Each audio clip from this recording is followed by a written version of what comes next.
But like, if you had to come up with pillars for the pop punk movement that we lived through, it'd be that we Blink lived and Green through? Day. Would there be a third pillar? Oh, Or a fourth? pop punk. I would say Blink and Green Day would have to fight it out for that pillar. You don't think that Newfound And Glory then I would say, yeah. Then there's the Newfound Glory, Good Charlotte's, I would say there's Newfound Glory, and then like the Fallout Boy, which I guess Good Charlotte came after, and then you gotta have just like the Death Cab emo route, or like even like Weezer, like whatever that direction is. Oh yeah, you know what I mean? Weezer. Mm-hmm. See, Weezer The came up. alt-rock emo. I think Weezer came up in that Gen X space too, because I think Gen Xers will like Weezer and Green Day, but not Blink-182 and Newfound Glory. Mm-hmm. For sure. Gen Xers not like Green Day? Really? No, I think they'll like. No, they will like Green Day, But not they Blink-182. will like, Not 182. Yeah, but Blink-182 is a little after them, or like a little immature in their minds because they were more mature back then. But Green Day's album's called Dookie, and it's literally about masturbating. So Gen Xers are the same ones who the final thing they did with any relevance was make Human Clay by Creed triple platinum. So we have to, yeah, so that's what they did. Yeah, it's the last thing they did that was relevant, but still, dude. But we accept them with arms wide open. Nah. I felt so much musical healing, man, with Pearl Jam and Alice in Chains for sure. Pearl Jam more so. Alice in Chains are so visceral. Like you I don't see me ever going. Glycerine. Like maybe Man in the Box I can listen to for a good time, maybe, but I can't ever be like, yo, know what this party needs? Some fucking down in a hole right now. No party needs that. No, but I could play Pearl Jam. Yeah, no party needs Alice in Chains. Unless it's a specifically a grunge we could drink and fucking listen to Even Flow and talk about, how homeless people just have it all figured out, man. Like they're just up above us, basically. They're enlightened. I keep saying, guys. No, but I've been loving it. What have you been looking at with the 90s lately? Oh, nothing really particular. I just live in the 90s still. It's still a good era. My state of mind is always Michael Jordan's the best basketball player on earth, and You brought up Pavement. Which do you like more? What are they called? The Crooked Rain album with Cut Your Hair, or the first one, Slanted and Enchanted with I think Summer Babe or Winter Babe, whatever that one was. I think Slanted and Enchanted overall. Really? Yeah, I think the other has more. Like the bops are boppy. Yeah, Cut Your Hair is a fucking bop. Yeah. It's such a bop. But yeah, oh my god. I think the tone is just so... It's exactly that garage, skateboard, punk, whatever, I don't care, slacker. Yeah. Tone. I feel like, I don't know, I'm always a big fan of those records, though, that are like... it would be tough to choose, because those records that are like... I feel like... Crooked Rain rides the line of still very garagey, but they got their shit together. Yeah, they really it's kind of got like their a good together. middle point. Mm-hmm. I feel like everything after Crooked Rain was kind of middle. I mean, Wowie Zowie was pretty good, but I don't know. Slanted is really it encapsulates something. Well, after Crooked Rain, you just follow the Silver Jews discography, right? That's what you do after that. Yeah, exactly what. Because I would pick American Water over both those albums, probably. Have you listened to Natural Bridge? Yes, dude. And even better in my opinion. Nah, but it's fucking iconic, dude. It is so It was like iconic. some Pitchfork article I read where it was in 1984 I was hospitalized for approaching perfection. Did for indie rock what Iggy Pop with I'm a street walking cheetah with a heart full of napalm did. Those are great opening lines. Yeah, it's just so to say that a low-key indie album is iconic is a big deal, and American Water is that. I'm gonna go get a drink. Have you listened to much Silver Jews? Only at work, Really? that album, but it's good. It's good all the way through. See, the problem with listening to that work is I don't know what song is what, or I just hear oh yeah, that's cool, or I'll just hear the chorus and I'll be like, oh, I like that. Yeah, yeah. Heart or whatever that comes back every once in a while. Dude, it's just like David Berman could write a fucking line, and it's insane. Like, just every song on that album has like just like kick ass. Yeah. Like I Miss Your Protestant songs. Thighs is fucking crazy. No, I've been word lonely since she found smashing Christ. is second to none. Yeah. What's that? His word smashing, Yeah. like he writes like Quentin Tarantino writes. You know, like there's so many like layers and It's drafts Lou and Reed thoughts to me. I must it's go like, into it's it. like Lou Reed to me when I listen to some of his stuff. Like, takes me on these journeys with these wonderful characters with always this self-deprecating edge to him. Yeah. And he sounds like Lou Reed to me a lot, actually. Good point. People can be people. And it's like, Yeah. that's what he has. He wrote one of the most haunting songs about suicide I ever heard, considering he did kill himself eventually. Like, I forget, it was a later record. It was called, like, There Is a Place Past the Blues I Never Want to See Again, and it just ends with, like, 4 minutes of him going, I saw God's shadow on this world. I saw God's shadow on this world. Wow. And I could not love the world entire. Like, it was insane. It was insane. Insane. I do wish, I know he started off in Pavement, but I don't think he's on any recordings, but I know he started in that band. Have you listened to Purple Mountains? His record, like right before he did. Himself? No. Oh my god. Might be a little too intense. Yeah, it's like a bummer, but it's also like it feels like It's a bummer. it's like, but like the sound of it is like classic like Nashville, like at the same time, but you have the same like great writing, which is really cool. He's fucking great. He's great. So, what haven't we done a pillar for? Let's just do pillars. They're fun. Pillars of I don't know. Let's see. Who's the butt rock pillars? Well, Nickelback, Creed. Nickelback for your full on dad rocker. Three Doors Down. Creed, 3 Doors Down. Okay, or well, where's Matchbox 20? They're in my Do CD they get- player, sir. Yeah. well played. Matchbox 20. Do they get a rule. spot though? Do they get a spot? They're like, Do they get a pillar? I don't know, Maybe, but is there's alt something rock really a different douchey thing? though. Like, there's not too much. He's out. Alt rock is pre-butt rock. Matchbox 20 Like should the get a Counting pillar. Crows, He The should. Matchbox 20. They should get a pillar, but Push is great. Like, there's nothing cringy to me about it. I wanna take you for granted. Like, that to me is like... That was the heaviest line of my life for a moment. right. I was like, I am so hardcore thrashing to that in my room. Matchbox 20, the heaviest riff. Oh, hold up though. Like there was like 3 a.m. and Push. Yeah. I listened to that record. I don't remember anything I mean, else off of there. I must be lonely. they were hitting me with, like, emo lyrics before I knew it. Like, does everyone here knows everyone here is thinking about somebody else? That's pretty good. Yeah. Yeah, that's pretty fucking good. No, And yeah. the song's called Back to Good. Yeah, it's,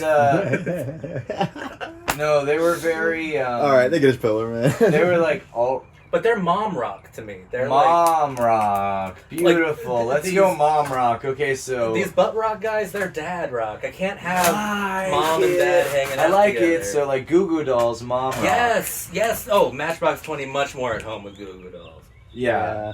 Oh, yeah. No, they're more pillar, but yeah, Goo Goo Dolls fit in that pillar, I guess. Yes. Or- Of mom but then rock. I would also say, so then there's like the Jason Mraz. Yeah. And the real. Well, I would say Singing a good time. Bop, bop, bop, bop, doo, dop, bop. I'm a Who bit are those tough on a bit guys? tough on the mom rock stuff because I think Black Crows would get a pillar in Yeah. mom rock. Mhm. I think who's that fucking one-hit wonder? They came out of Seattle as well. Blind Melon. Yeah. Oh, Blind Melon. No, Yeah. they're not. I don't think they're. I love great bands, not pillars. They're kind of. They're at least anything. mom rock. I'd But say mom they're rock. like Schrodinger's parent rock. Like they could be either one. right. You know what I mean?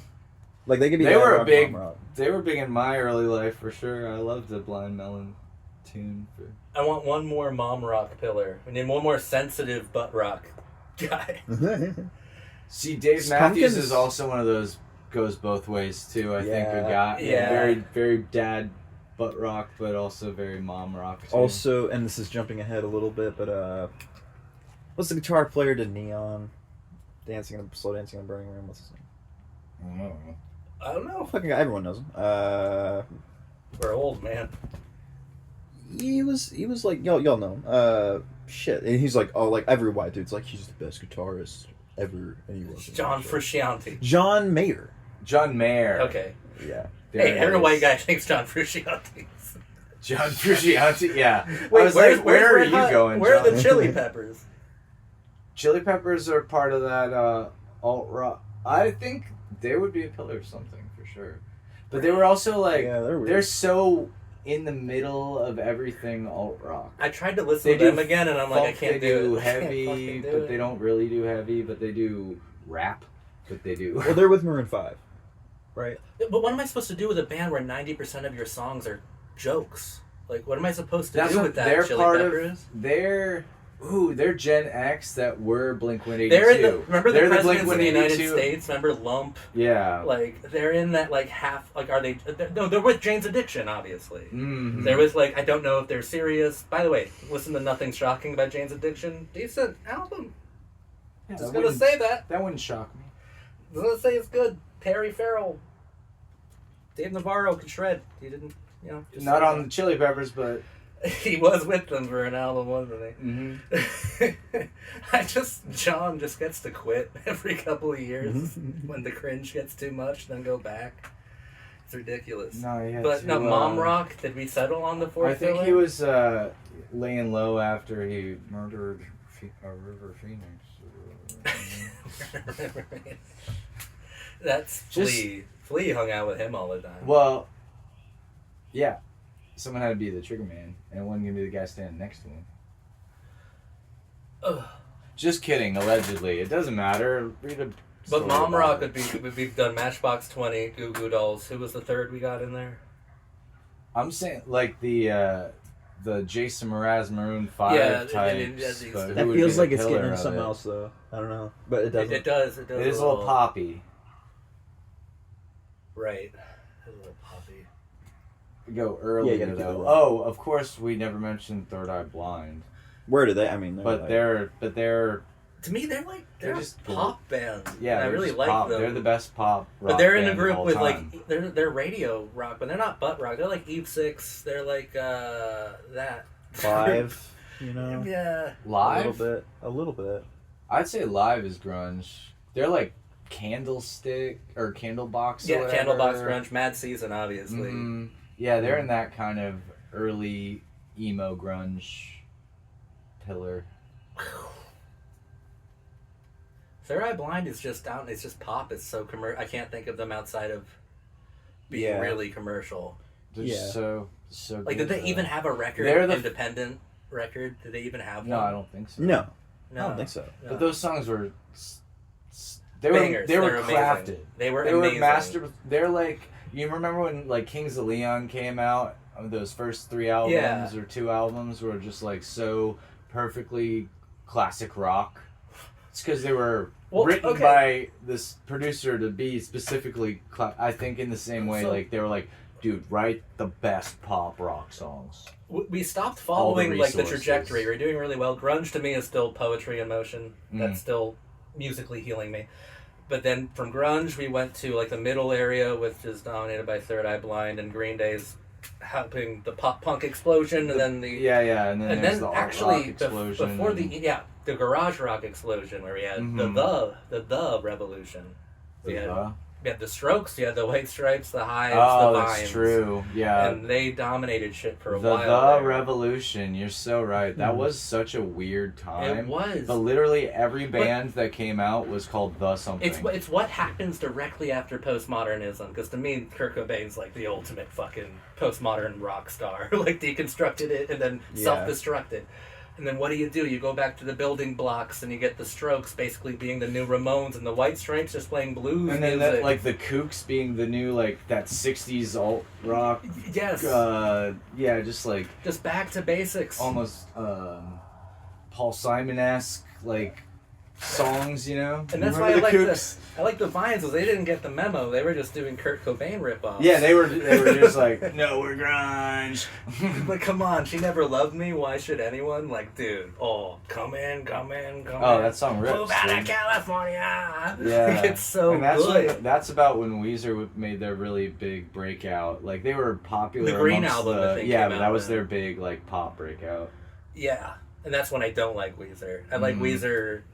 Really, it's that fucking bass player who made all those noises in those first two records. What do you call the Bowling for Soup and the Stacy's Mom? I call them like the Stone Temple Pilots in the Bush of the pop punk thing. Oh man, yeah. What a weird. Like it's all fun and stuff, but like. I was about to say, but when you hear Enema of the State, it's just more pure. Like there's something just There's something more about real. take off your pants and jacket. That's. But like, okay, I don't.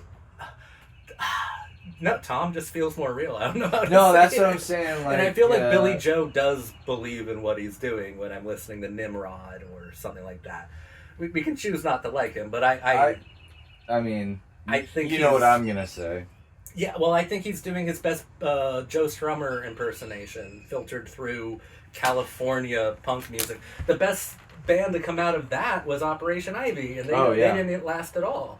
But that's what gave birth to Billy Joe. And then, and they all, everything they did was pretty successful. I just love the idea of like their Operation community. Ivy's broken up, but the guy who sounds like he has Down syndrome and is doing a fake British accent, he has a band you can listen to. He's the one that's like gone on and done things. I like Tim Armstrong a lot. I like Rancid a lot, but Operation Ivy, Who was the bassist? Matt Freeman.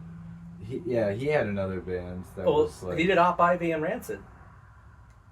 He went with them. Mm-hmm. No, I think he had like another band. Oh, maybe that like did something.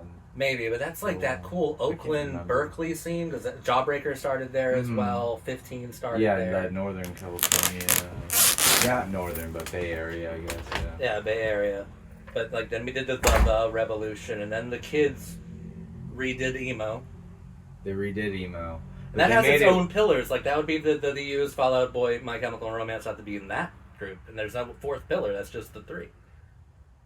No, we're missing so many. We haven't said Bright Eyes. Yeah, but dude, okay, no one even thinks Bright Eyes is emo anymore. They all forgot that he was an architect of fucking... No, he's absolutely emo. He is, yeah. They listen to him. He's the first pillar of emo for me. But sonically, they don't But hear it. unless you say Elliott Smith prior to Conor Oberst, then... Yeah. that pillar is that, there's... I'll always love Bright Eyes. It's just fucking... Most people don't even call him emo. But like that folky emo is the first emo, and then they're like, oh, let's do like poppy emo. That folky emo is the stuff that like kind of radicalized me into what would eventually be anarcho folk punk. No, music. that got me onto that folk punk movement as well. So it was like Bright Eyes, like lo-fi 4-track on fucking letting off the happiness. Then you get into the Mountain Goats and all that shit right, from there. Exactly. From Mountain Goats to fucking Against Me and all them is just 2 steps to the side. Like it's in the same. No, it's just because it is like punk, the nature of punk. How it's just like, no, we just need to put this out. It doesn't matter how it sounds. It's just about putting it. I think you would you would sympathize with me. So like, one of the problems I had with Pearl Jam and Alice in Chains when I was a teenager was I was kind of rebelling against masculine norms or just like performative masculinity, and that's what spoke to me about Blink too, because like they're just fucking goofballs who just talk about having boners but not beating up people and. But I would always rebel against that, so it took me forever to give them a try and embrace my masculinity, I guess, over time. But like back then, it like butt rock and all that stuff, Mountain Goats and Bright Eyes and all them sounded so much more authentic. Agreed. Elliott Smith so much more authentic. No, I think there is something to that where like because the hyper masculine Limp Bizkits and that grunge Slipknot would have been the new metal pillar. Fucking A, dude. Yeah. Slipknot's the new metal pillar. So culturally significant at a time, and now no one talks about the metal. No, they still do. Like the Gen Z have decided they're one of the good new metal bands. Oh, okay. I mean, probably.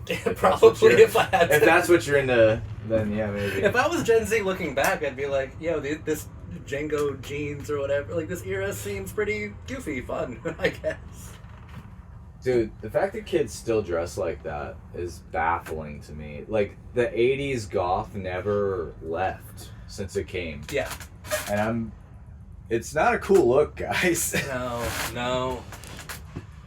It's another thing that's to be appreciated about the grunge movement. It didn't need a flannel, but that's just it. I think you needed to look grunge, that's all you needed. It was the dress down. It was it was anti-rock star still. It was like, we're not Axl Rose. It was, and even in like, there was a point in pop punk where it was just like, no, we're supposed to look like kind of crusty and like we're on tour. And then at some point it was like, no, I'm dressing up for every show. Right. Like, even if you were on tour, you were like dressed scene, you know? Yeah. Where like, yeah, that's when it got ruined, man. When things become fashion instead of movements, you know, like when music is a fashion, it's so weird. Like, indie became a fashion, like the Zooey Deschanel looking kids. Like, there was I think there's still poetry in that, but you have to weaponize it. Like, everyone, I think the Sex Pistols are still a great band. And they have no integrity so far as anyone's concerned, because they were literally formed by a fashion store who was selling punk as an item. Hey, he called out Jimmy Savile, so he's good. Oh, he's brilliant. But the point is, like, they're a fabrication, not fabrication. Just they're an artificial creation. They're like a product. They are a product. But the thing is, he found the 4 craziest fucks he possibly could, including Sid Vicious eventually. Yeah. Like, to be... I mean, similar to the Ramones, it's like a product of like, let me find these 4 kids. And Malcolm McLaren's a piece of shit fucking pervert weirdo, like the guy who put this band together, but it was weaponized. It's a product weaponized. I mean, he said, like, when they went on an American tour, he deliberately picked shows at redneck bars only, because he knew that someone, there'd be a fight started, and Sid was constantly just cutting himself with broken beer bottles, and John was getting jumped all the fucking time. Like, and Johnny Rotten has the weirdest story ever. He had a disease or some sort of brain trauma when he was like 12, and he forgot all of his childhood memories. So imagine not remembering being a child, and like your first memory is hormonal, is being 12. Well, that's also information that you're gonna. Makes me say, product of the state. Maybe, but I'm British saying, invasion. Like, I think that a corporation can put out an interesting product to interact with if they weaponize it and make it dangerous, I guess. And the Sex Pistols, to me, are like the perfect example of that. And also, their best song is anti-abortion, like Bodies. Like, it's still punk rock to this day because it's so opposed to everything punk stands for. And it's still perfect. Like, people come down on the Pistols, but they're amazing. Music, they're fine. Oh, they're amazing as like as a statement, not to listen to. Like, Ramones are amazing as a statement, not really to listen to. The Clash, maybe you can listen to some of it. They're all 3 of those are like, it's ska.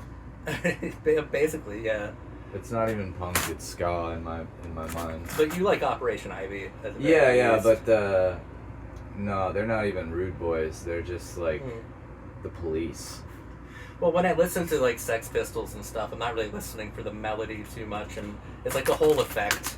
It's like what they symbolize. I guess I listen symbolically to music a lot. If I can respect something for what it like stood for poetically, then like I get a lot from it. Okay. But I mean, like you put on one of my favorite shows I've ever seen. Definitely the best local show I've ever seen. Playing guitar at some fucking place. Someplace, yeah, man. It was like the fried porker. I don't know what it was. Yeah, and just. But it was beautiful because it it was anti Rockstar, first of all, because you were like almost sitting behind your amplifier, and then the music was beautiful because it was like American football shoegazy-esque, and like it felt intimate. It felt like you came home from a hard day of work and you're just playing guitar for an hour to wind down, and there's a lot of emotions in that. Mm-hmm. And there's like so much there just poetically and symbolically to latch onto, that even if you would lose me for a second musically, I'm still there. The feeling, I'm still there emotionally. Yeah. You know, so that's always been how I listen to music, really. And it helps if like you're emotionally hitting and you're really talented, which you are, and which Alice in Chains and Pearl Jam are. Nirvana aren't, but that's like, to me, what makes them part of the package. Like, it's even funnier or even more powerful that they deliberately aren't that good. Yeah, that's kind of the anti-art of it. Yeah. Like, Chris Cornell never made a mistake, though. That's what makes it hard to listen to. That's what I'm saying. Like, he's... Guy's just an expert. He's like classically trained singer, like and chorus also, it's unfair. Singer. My first introduction to Chris was from being a Rage fan, and Rage broke up in like 6th or 5th grade, and then they formed Audioslave, and that was my introduction to Chris as a Zach replacement, and he couldn't be more different. No, yeah. But the music was exactly the same, so it was confusing. But lyrically, it was also very different. Yeah. It's like, Rage, dude, well, that's another cringy thing, I guess. Like, shouldn't listen to Alice in Chains at 10, and maybe not Testify at 10 either. Like, there's no way I knew what he was talking about. Even at 18, you're ignorant about what you're singing when you're like, those who died are justified. Yeah, I knew every word to fucking Sleep Now in the Fire. Mm-hmm. Yeah, what do you know about napalm? Exactly. I knew the Nina, the Pita, the Santa Maria. I was like, Columbus! Yeah. Oh, colonialism. Oh. Well, I didn't know that word, probably. No, yeah, no. Not even. Really, came down to fools. Like, that's the beauty of being into punk music when you're 13, because NoFX can really dumb down things. NoFX is so unserious. But you can learn, at least, when they put out the War on Errorism, I was like, oh, I understand now what's wrong with George Bush, I guess. Yeah. No, that's the funny thing is, like, how liberal punk is kind of makes me laugh, because I always think of it, like, as even anti that. Well, that's what the Pistols were good for. That's what the Pistols were good for. Just chaos, just no feeling, nothing. Yeah. Just against all forms of... against everything. Apolitical is how you should... Even Ramones had the song, I'm Against It. It's just against literally everything. Hate communism, I hate capitalism, I hate it all. Mm-hmm. I'm against homework. Like, they were against everything. I'm against homework. And then I think rock died, really. Like, okay... Rock is so dead. after Music's dead. After the emo thing, I would say there were a few years, like, what was big in 2009, 2010? What was big when we were 20? For me, it was a lot of the new wave of indie, like the Broken Social Scene, Sufjan Stevens. Oh, was that when, like Foster... But, like, yeah, Foster the People. And Mumford & Sons were big? That was that era? A little bit right after that, Group Love, and that, like, Lollapalooza festival type music that was making a comeback. But, like, right before that was a lot of that Midwest emo math rock started gaining, and then just like Explosions in the Sky, post rock stuff like that got a little bit more. And that stuff was big. Lumineers and shit were a lot of like MGMT, like that dancey indie stuff. And then I would have to say rock died. It did, yeah. We went back to, like, disco. And then, I like that you said MGMT, because that's kind of the bridge to that. Mm-hmm. And I kind of like MGMT. I like the 2 songs by MGMT. No, they're fine, but, like, even them, like, they were built as if, like, they went into the band being like, let's write some hits. Yeah, exactly. Like, that was their... Like, Kids was a joke. They wrote it, like, to be the most... Right. So that's that's the beginning of this, like, almost selfie culture or like influencer culture of, like, being the product for the product's sake, not even to make art, almost. Yeah. Begins. and then music dies. And it's like music now, I think, is more of a, like, I don't know, a culture or lifestyle. Not even a lifestyle, because people don't, like, live Taylor Swift. When they go to the concerts, it's like it's a cultural experience. It's a cult kind of experience. Yeah, almost. sure, yeah. More so than, I mean, there's been rock and roll people who have been cultish like that too, but yeah, I feel like, but no one's standing up for authenticity the way, like, Pearl Jam or even fucking Elliott Smith were. There's no musical movement happening right now. No, that I'm aware no, of. that's the thing. Because even, like, when the scene was happening, like, the pop punk, we, like, as corny as it was, we knew it was happening and we were involved. Yeah. And then when hip-hop came out, it was weaponized, it was crazy, it was awesome, it was ridiculous. No, yeah. Now it's the most sanitized corporate thing. Oh, it's so... That's the other thing, too, is, like, I guess all the new frontiers became part of an algorithm, so they're geared toward an algorithm rather than... Because you're never going to get seen if you're actually unique. Yeah. I think, so like, no one's trying to make that anymore. The last pop star I liked was Lana Del Rey. She had a good vibe and Solid, atmosphere. yeah. But I don't understand what, like, Sabrina Carpenter. I don't even understand what Taylor Swift represent. I don't understand what Dua Lipa represent. I don't understand it. I know what Madonna represented.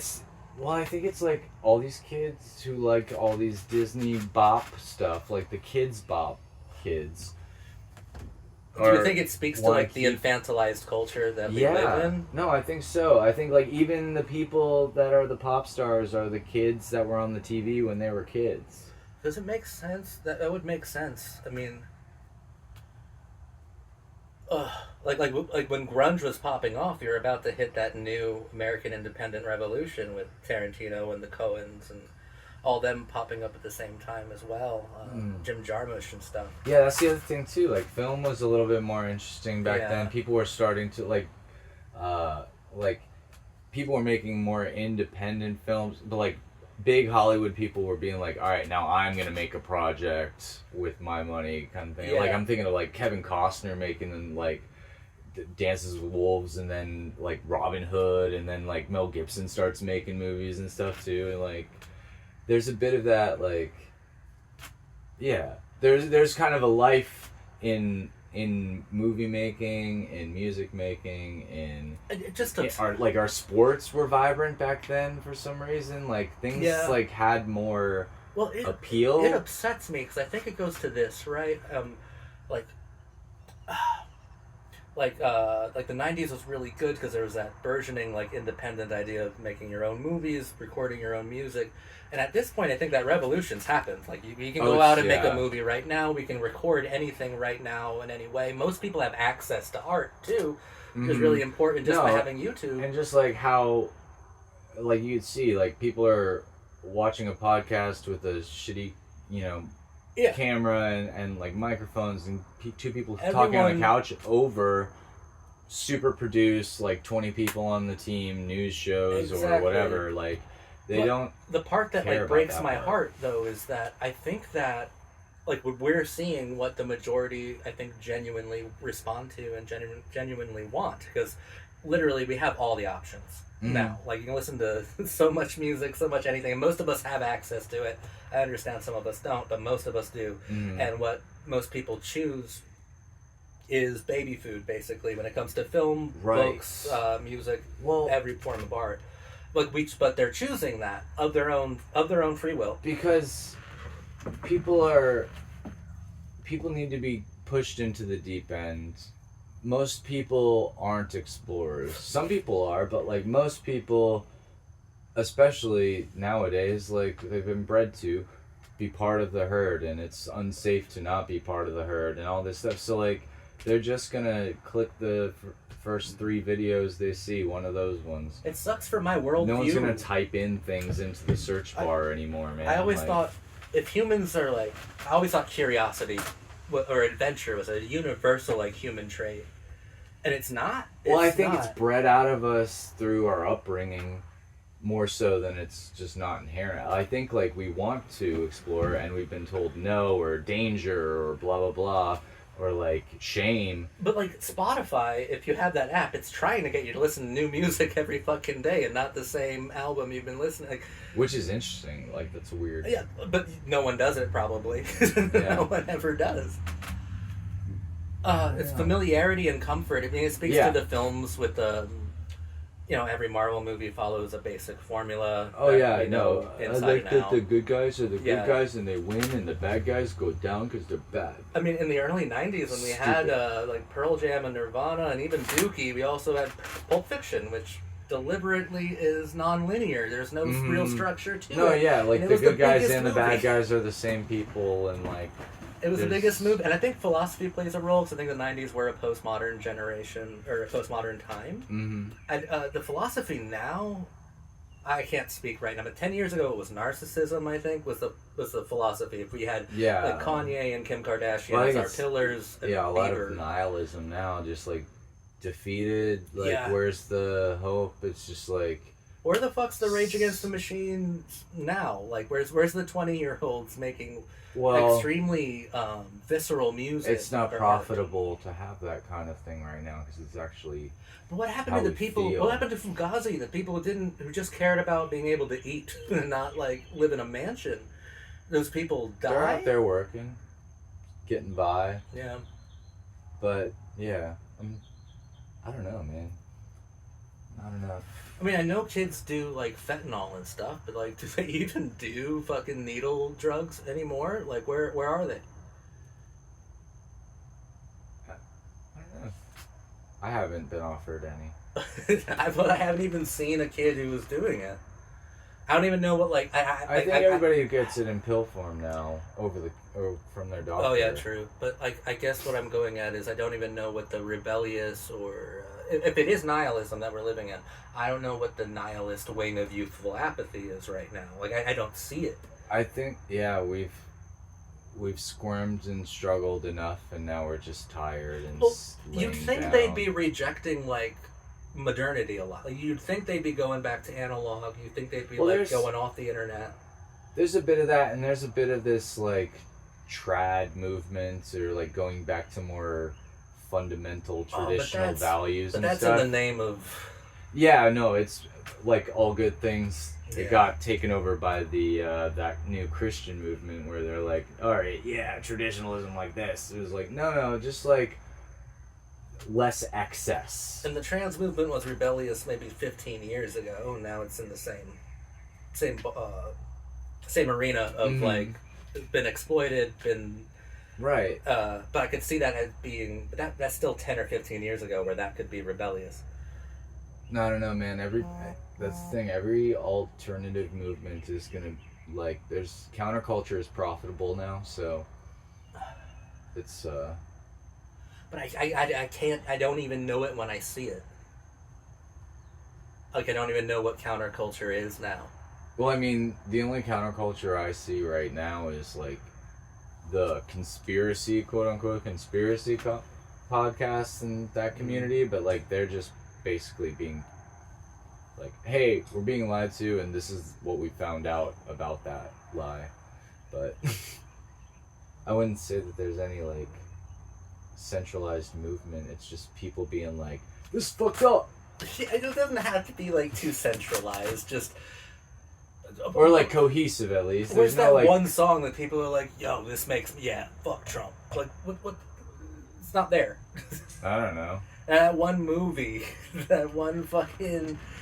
I don't know. The TV shows that I watch are, like, House of Dragons. Like, yeah, that's what I'm saying. They're redoing the thing that was, like, a cultural phenomenon. Like, Game of Thrones was the last thing that actually got everybody to, like, sit in the same room at the same time.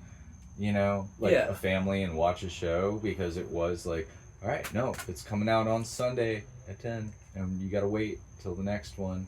And like, that was, even now I feel like they release them all at once or something, right? Or like the whole season at once. Something like that. And it's just like, no, we gotta keep that patience and that like, all right, this is our thing. It can't just be the Super Bowl. Like, that can be the one time everybody sits down and gets magic trick done. Well, I mean, okay, like we had like partly similar coming of age processes. Like we were both heavily into music, and I went hitchhiking to find like other folk punk kids. I found them. You were heavily into music, and you found like a really good band to be a part of, and like you were playing shows and stuff like that. I don't know what young kids are doing now. I don't know if they do the hitchhiking thing, and I don't know if they fully like. I've seen local bands, but like it's not like local bands of kids, but it's not happening like it was happening when we were younger. I feel pity for them. When I was like even a child and I saw like the older kids doing it, it was happening. Like, I think, I don't know, just the being online is making the tangible things less. I don't know why they wouldn't be so desperate for it if these are the like kids who like. When they were in like middle school and high school, went through COVID and weren't allowed to like talk to like, why aren't they jumping out of the gates, like and like things? See it from my perspective, it's like the technology could do so many amazing things, and it's heartbreaking because it's just never going to be used for those things. Like if I was hitchhiking, when I was hitchhiking, I did like couchsurfing.com, and every once in a while I'd find somebody who had a couch that I could sleep on there, like. We should have vast networks for kids who just want to go do the Jack Kerouac exploring thing. No, yeah, it should be more easy. Vast networks, right, of like house shows and like shit to go Bingo, dude. Where are the house shows? But why is that not like revolutionized by the internet? In fact, the opposite happened. Which, like, to speak to your viewpoints on this, that's the way that people are naturally going to use that technology. And it breaks my heart because it doesn't have to be. For the convenience, not for the actual exploration. It's just. Yeah. It could have gone one of two ways, and it went that way. Mm-hmm. Sadly, it could have gone the other way. I feel like that's. I don't know. It's just human nature is to like preserve and rather than. You know, some people are audacious, but most people are scared, naturally. So. And I think that speaks to the art and the media they consume, too. And then here's another thing I heard, like, somebody say on a podcast recently. It was like, all the kids in, like, middle school dances, high school dances, none of them are actually dancing because everybody has phones. And they're, afraid they're going to get filmed and then posted. And then they're going to be like, oh, you're so cringe for dancing. Or just, like, get made fun of. So, like, people are afraid to live in the moment because they're perpetually recorded by their peers or by some other person they don't even know is recording, and like there's that constant fear of just being yourself and dance like no one's watching, and like literally someone's always watching and they know it. So I don't know, man, that's a bummer. It is.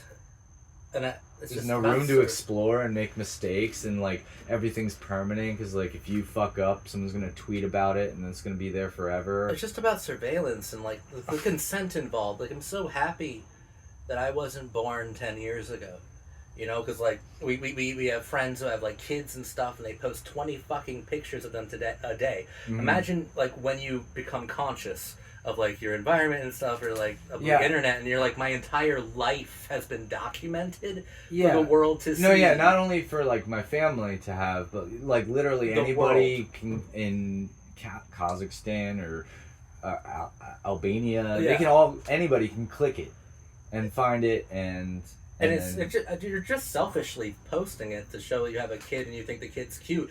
But what about the kid who grows up realizing that like, the Truman Show is for every child now? These things we thought were gonna be more personal and like for our friends only, and then they slowly became not, and then we just didn't really think about the consequences until it's too late and everything's out there already, you know, and you're like, how do I delete everything?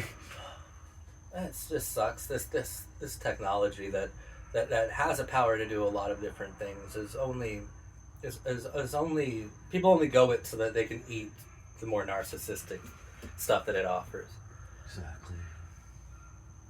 Yeah, man.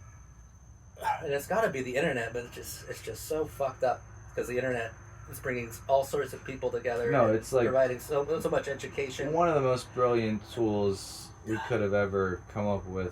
Just no one ever. At the same time, like the scariest, most evil thing in the wrong hands. Yeah. With the wrong intentions, which turns out That's why they set it up. It just shouldn't be that difficult to use it primarily for education or for art or for connection, and then like 5% for porn and for selfies. Like it shouldn't be hard to just do that. No, yeah. But it seems. I wonder what the percentage of like articles versus porn searches are, or just like who's reading versus who's watching versus who's like actually interacting with the content. To me, it's like all art forms, you know, not, like I don't know. You can find like the shitty pop music or butt rock, and that's the porn stuff. But like, you should be also challenging yourself and discovering new things. Well, it's like I mean, I'm sure looking back, it's probably like less. It was all presented to us, but I feel like at least more options were presented to us.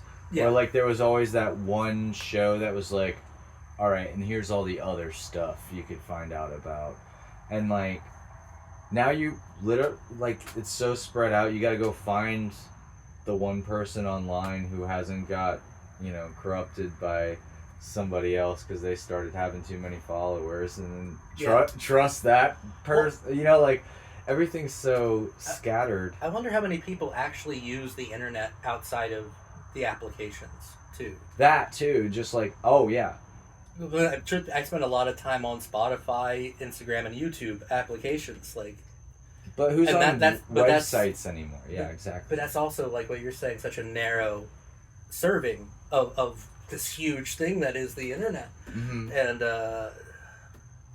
like we'll by our own choice we're narrowing our view or our interaction of like. It's the whole World Wide Web. There are still websites out there from '96 from dead suicide cults, everything you could possibly explore. But obviously, when you go to those sites, they have their own terms of services, and you won't hear certain political narratives. You won't hear certain songs. Like I can't listen to any of My Bloody Valentine on Spotify, and it's so annoying. No, yeah, I like. All the music, I have to find it on YouTube because the band posted it on their page. And then I have to make a playlist. It's like so many of the bands I would like to just listen to a whole album by. Yeah. I have to go really like dig for. And then like finding new bands and like it's so hard. And there's no good like opposite for like YouTube. The opposite would be something like Rumble. But Rumble has it in its mind that it has to be the anti-YouTube, so you won't find any liberal voice there, you won't find any music videos there. I'm kind of surprised and thankful that like YouTube has been way more cool than I thought they were going to be about like letting things be said, and I think they are to a certain point. But it stinks that it's like a business that can do that, and it's not just something that's open, but at the same time then it's the government's, and that's worse. Well, they got in a lot of shit around the quarantine situation, and fact and fiction were blurring then. But big like time. I think there are definitely some bands that weren't fair, but I think they got confused in a lot of situations where someone would be like, "I have the cure to this." Take these things, and it's basically like you're going to poison yourself if you take exactly what they say, and they probably got confused with all these different people in their homes just basically schizo posting.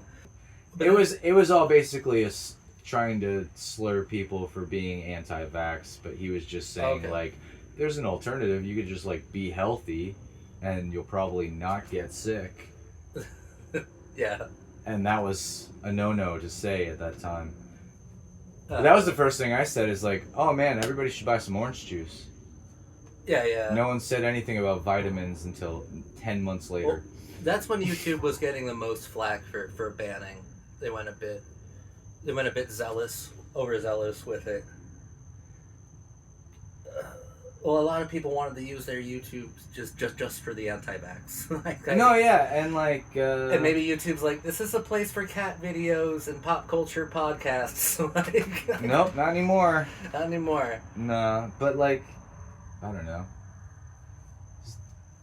There's a difference between, I don't know, like, people saying vaccines are poison or turn you gay versus... Yes.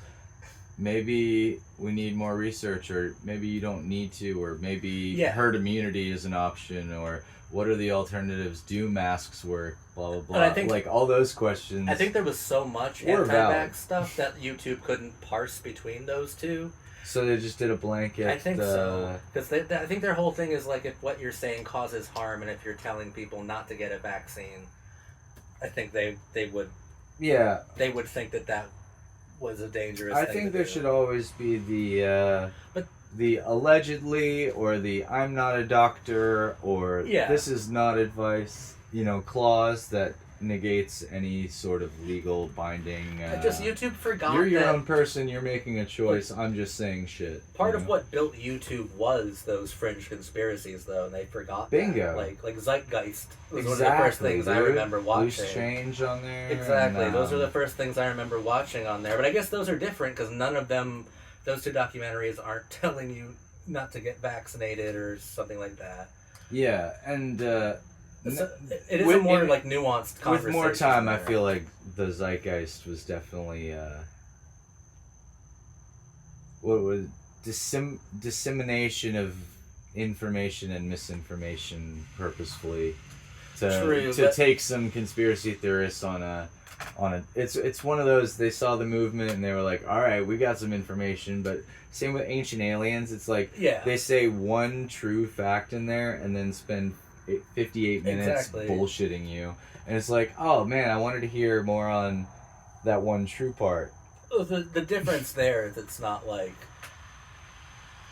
I think if you're schizophrenic already and you listen to Ancient Aliens, it's probably not helpful, but I don't think that it makes people crazy. No, I don't think so, but I think those who have been visited by the demons or are being mind controlled in subtle ways that they don't realize. Yeah, you can still find those things are going to trigger them for sure. It really just is the vaccination stuff, I think, because then you can actually be like, well, if you're telling people not to get vaccinated, you could build an argument that you're telling them to endanger themselves and others, and that's, I think, YouTube's but I think what their argument was by saying you don't need to do that is because you aren't actually endangering yourself or others any more than they would be. I know, but that I can at least see from YouTube's side of how that's different from the MK Ultra stuff. Maybe.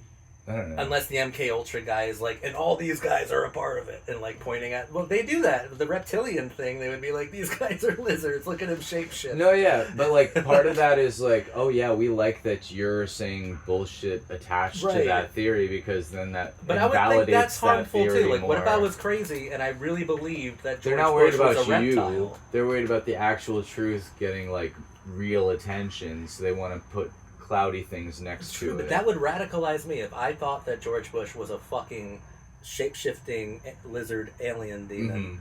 Then, you might do something violent and extreme. I think leads to the same spot that they're worried but that's about. not what they're trying to protect people against. They're trying to protect... Oh yeah, don't let it sound like I'm defending YouTube as some sort of mom and pop shop. This is Google we're talking about here. It's massive. I'm just pointing out ABCs, baby. I'm just trying to parse up what they think is an okay conspiracy to share and what's a bad one. I think the one that involves any sort of action. It's what they think is. No, yeah, the call. I think the call to action is where you. But because the Zeitgeist call to action was just I forgot what it was, but remember when he showed all those concept art of living in a bubble and the utopia? No, yeah, the was it Venus Project? Yeah, something like that. That was the call to action. It was just science fiction. It was fine. Yeah, I think that guy who started it died, and I think the guy who runs Gaia took over that. The guy who wrote the entire middle section of the original movie, where he was just see, Jesus is plagiarized for 20 minutes. Gaia is some That's Ancient Aliens on crack. You want to get some sick people believing some crazy things? Let them subscribe to Gaia and watch those scientists tell you about some weird witchy shit. Like, not even real witchy shit, like, just literally like Scientology fairy tale type stuff. It's crazy. I went over to my friend's house one time and she was like watching it and we were just hanging out smoking, watching it. She was into it? She was spending hours on it and I'm like, yeah, that's not true though. Also, like, how do they know about all these 12 races of aliens and why are they all different and what language do they speak? Oh, this telecommunication language that only you can understand. Come on, gang. Yeah, dude, I've realized... I'm all for having a mystical experience or like divine intervention. Like, I can buy into a miracle moment, but like correspondence with extraterrestrials, and then there's different races and factions that are once the Star Wars universe is built, I'm not playing. I realized I'm not at all like skilled at demystifying like belief systems, but I was talking to a therapist about like that girl who I liked who had schizophrenia, I think, and it's like, you know what you're not supposed to do with someone who's schizophrenic? Like, you're not supposed to tell them that that's not happening. That, like, you're not being, like, because, like, you crush their entire worldview, and then they turn on you and think you're part of the conspiracy or whatever is in their head. Delusion. Whatever. I've always thought that was fascinating about psychology, that, like, to treat schizophrenia, it's, like, real baby steps, and it's mostly medication, but like you're trying to get, like, you can't just tell them their entire worldview is fake. You can't just tell them there's not like a chip in their brain or that they're not being gang stalked. You can't do that apparently. Because they turn suicidal because then their entire life is a lie or they feel like everyone's against them. Is there, like, I don't know how to, this might be an unwoke question. Is there like a genetic correspondence to schizophrenia? Yeah. Like, there's something... There's one for bipolar, too, and I think manic depression. Or, I'm sorry, major depression. Mm-hmm. I wonder... So it's like genetic trauma or something. It could be. You know? Because I feel like... I don't know, this is just my opinion, but like psychology, all of our I believe all is mind. So anything that we're projecting or receiving, we're like blurring it through this filter that's like easily manipulatable when we're young and traumatized. You know what I mean? I looked up something because I didn't want to ask a more unwoke question because of the girl I was with who had schizophrenia. Studies show black individuals in the U.S. and UK are diagnosed with schizophrenia at 2 to 4 times more than white individuals. So I think that speaks to genetic trauma. That's what made me think of it. In America and Britain, you say? Yes. 2 to 4 times more. Yeah, so there's something to do with the slavery and the eugenics and all of that involved that I think has something to do with it. I didn't want to ask that question aloud. I wanted to look at my phone. And I was right, though. I was right. Like, no, but like I think... So it speaks to the genetic trauma. Yeah. I think there is something to that, you know? Like, and I bet you it is more in, like, Caribbean, south of the North America, you know, North American South. I wonder, like, where if there's like a map of it too, and maybe like that would be an interesting thing. But like, and I wonder if it's like heavy in the Slav region as well, like Serbia and. That's all stuff for us to look into more, I guess. Yeah, just a theory, but yeah, I think there is something more to that, though. Like, I don't know if it's really, like, super early age trauma or something even, like, in utero that happens that, like, makes an imprint or... I don't know. I don't know. If science is real, shouldn't there be a cause and effect kind of thing going on? That's what I think that fucking. That's why I'll still defend AI. It should be all towards medical and psychological issues. Like we should have all. Don't let them into our brain. Medical. No, fine. not necessarily into our brain, but like they should be on the ball with what you were just brainstorming.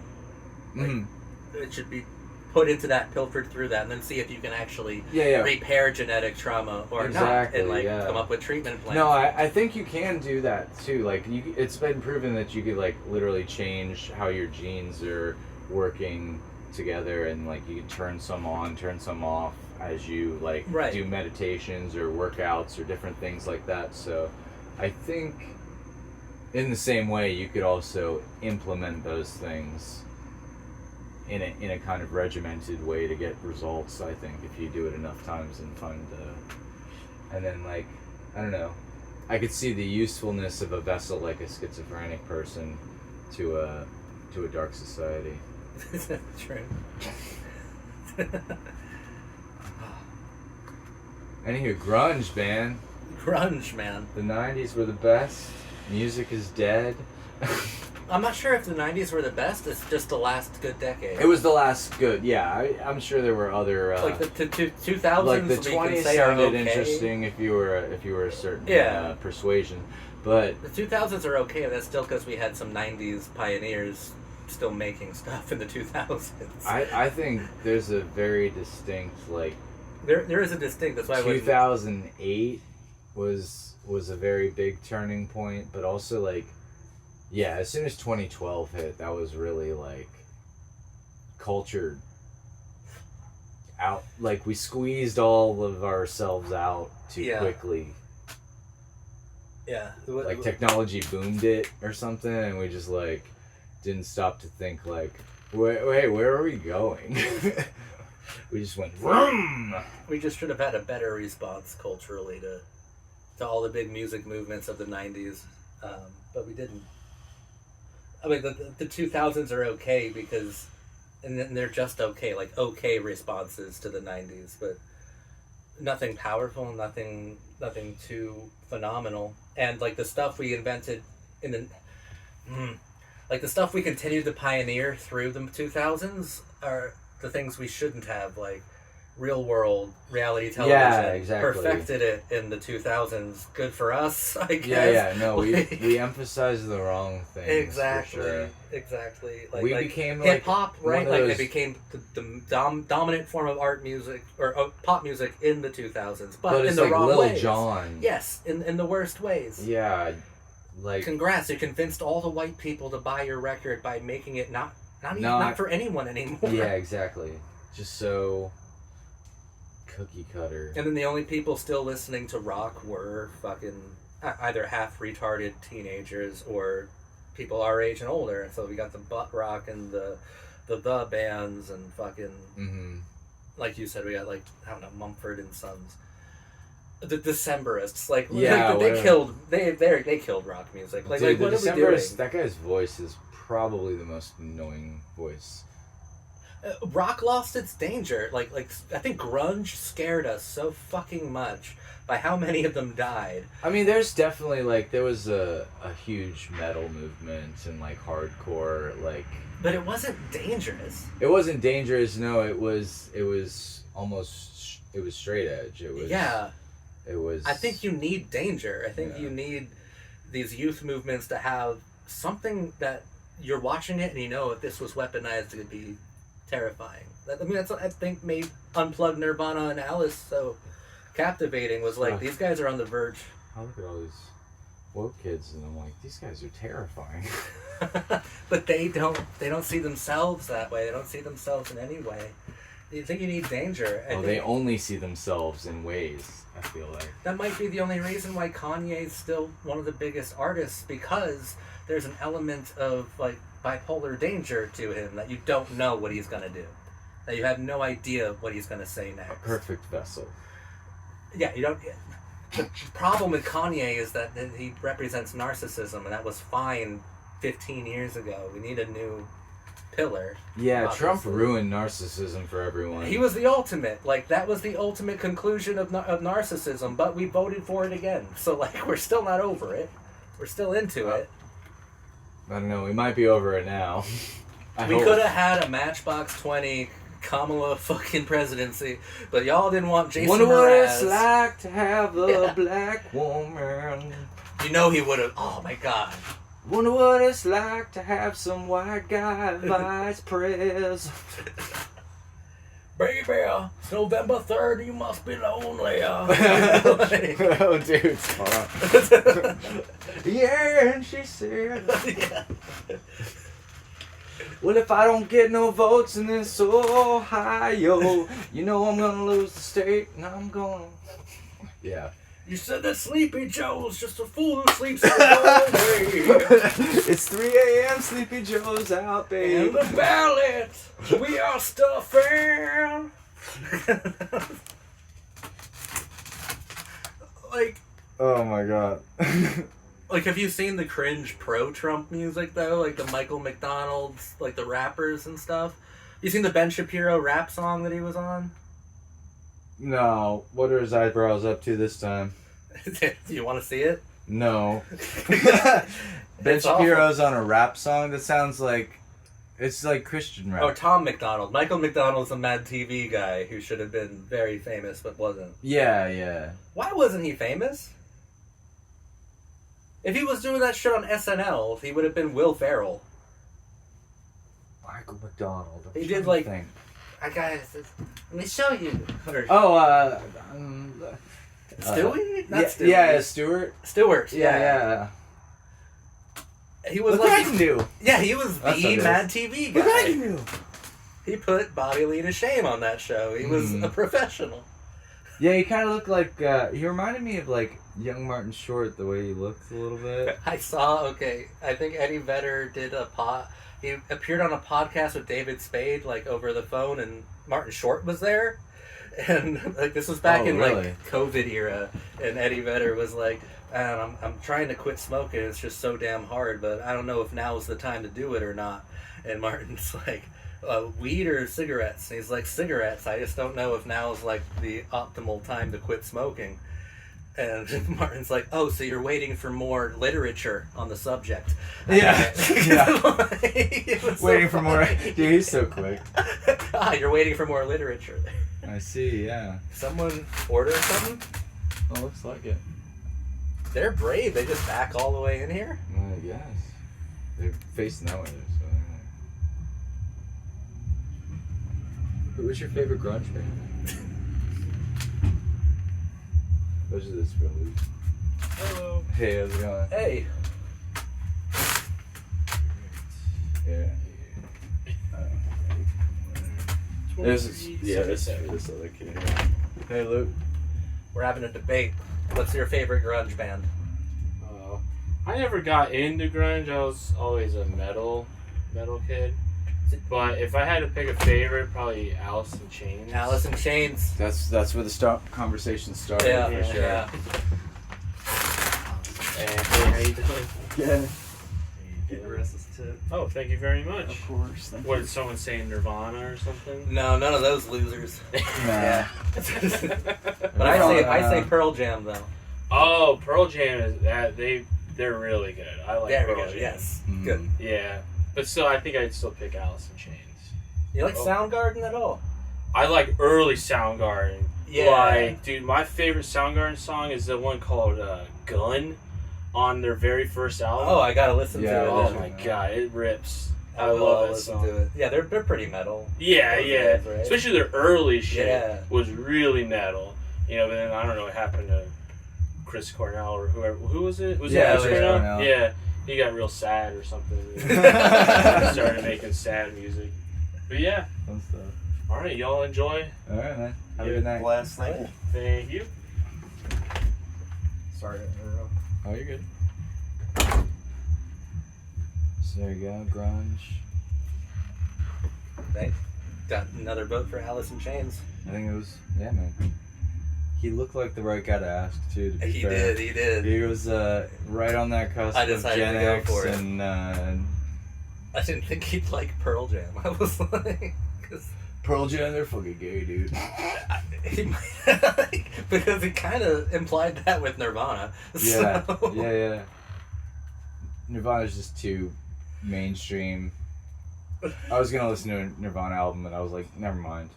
that idea died in utero. Yeah.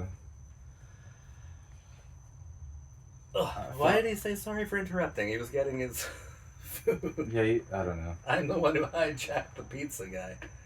But hey, I gotta listen to Gun. Gun by Soundgarden. Soundgarden is the wreck. You know what? I'm doing it right now. Yeah, let's just give it a listen. We'll for bleep it out. For the pizza guy. Are y'all still talking about like grunge and shit? Yeah. Pretty much. Oh my God. It's We've been talking for dude, this is their literally first 2 record. How hours. did he not know This is anything awesome. but knows this is their first record? It is their Alright, first we're record. listening to Gun.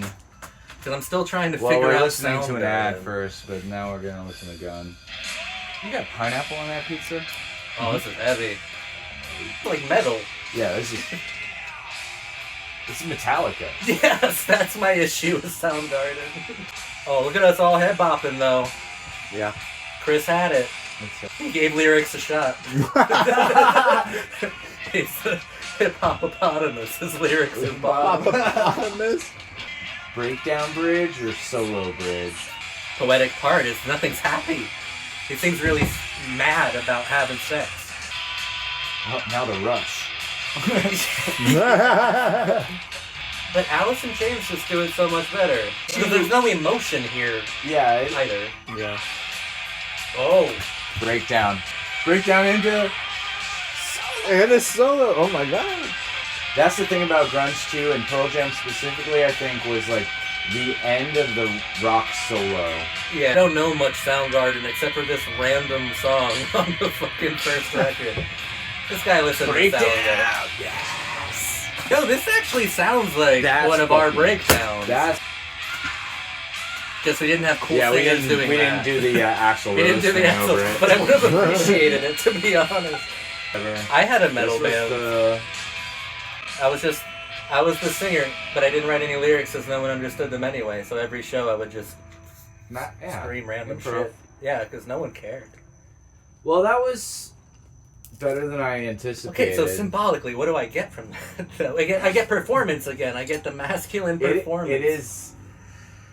It's like I don't know. Yeah. If he it's told us very, listen to Even Flow, we'd be having a conversation about what it's the hell. Very performative rock star grunge. Yeah. Yeah. Still. A little bit of that Etta It's- James shit you were telling me. And I'm missing the Stone Temple authenticity Pilots. that's available in Nirvana, Pearl Jam, and Alice in Chains. It didn't have that same kind of organicness. No. He strikes Yeah, like- me... Like, why do you need to be doing this? Like, I don't feel that. No. Yeah, he didn't need to. He just wanted to. Except for that solo. That was fucking The sick. solo was alright, and the breakdown at the Yeah. end I appreciated. Yeah. It was nice and heavy, but Did they really just make it because everyone's an expert at their instrument? Like, they're just a really consummate, effective, efficient rock band? that might be it. They were just like, yeah, the only ones who could actually play their And instrument. then Chris Cornell got sad or something. That was hilarious. Yeah, because 'Cause- there's no better way to sum up that to Black Hole Sun. Yeah, the yeah. difference in sound. Black hole sun, won't you come? Watch we rain. Just Alice in Chains can do like a rockin' Axl thing, but it sounds so tortured. It sounds like... He there, let's in the middle, made of concrete. And, and he's Yeah. singing about some fucking Yeah. homeless dude with schizophrenia, and it's beautiful. It's actually beautiful. He's got that even flow. Thoughts come to him like butterflies, and he smacks them away. Butterflies. See? Talking about Project Monarch. Telling you. Just even Black Hole Sun, I don't... it just sounds generic if I compare it to the other Depression songs. You know, it just doesn't stand up with... No, like I'd Any of rather. Doesn't I don't even know, stand like, up to Come Black. As You Are. Yeah, it doesn't stand up Or- to Black, to any Alice in Chains song ever. Penny Royalty. Ooh, I love that song. so good. Did he write? Is that a Nirvana song originally? Yeah. Okay. It starts off with him having tummy aches, and I feel you, bro. I feel that, bro. I mean, mine aren't induced by heroin, but yeah, basically the same line. What did Twinsies. What did Kurt do? Was he just heroin addict? Was that like his main? Mm-hmm. No, Painkiller? he just wrote rock songs and then married the wrong lady. But did you ever check out Alice in Chains though? I haven't listened to Alice in Chains. Listen to them. I want That's to. okay. If you want like a poetic, visceral, hard look into like the junkie's psychology, listen to Dirt. That record. Just listen to that record. And after you listen to them properly, go check out that MTV Unplugged. It's the best. It's better than Really? Nirvana's It's Unplugged. really good. Really Yeah. interesting. Mm-hmm. It's like acoustic. Yeah. Really. And But- it's like one of the last times they ever played together because he just chose heroin. He just chose it. And he knew he was choosing it. He died like 4 years after that, but he wasted away.